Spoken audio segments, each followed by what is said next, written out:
মাশরাফিবের কথাগুলো শুনে যে কাজগুলো আমি নড়াইলের জন্য করেছি সেই তালিকাটা যদি আপনি ধরেন, তাহলে শুধু একটা ইউনিভার্সিটি এখন বাকি আছে। একটা সি ক্যাটাগরির জেলায় কি কি প্রয়োজন, একটা ইউনিভার্সিটি বাকি আছে।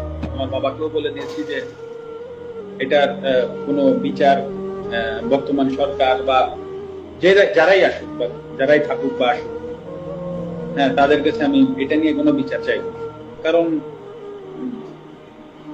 এটা আমার কাছে মনে হয়েছে যে আসলে এই বাড়িটা তো আসলে যশোর থেকে এসে বা খুলনা থেকে এসে বা ঢাকা থেকে যে কেউ ভাঙে।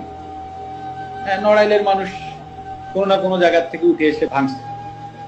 তো আসলে আমি নড়াইলের মানুষের বিরুদ্ধে আর বিচার চাইবো না। তো যেটা হয়ে গেছে যেটা হয়ে গেছে, ওটা আমি একসেপ্ট করে নিচ্ছি। হয়তো বা আমার কাছে আমি এভাবে একসেপ্ট করে নিচ্ছি যে হয়তো বা আমার কোনো ভুল ছিল, আমি কোনো ভুল করেছি, হয়তো বা তার জন্য ওনারা হয়তো বা এসে ওটা করেছে।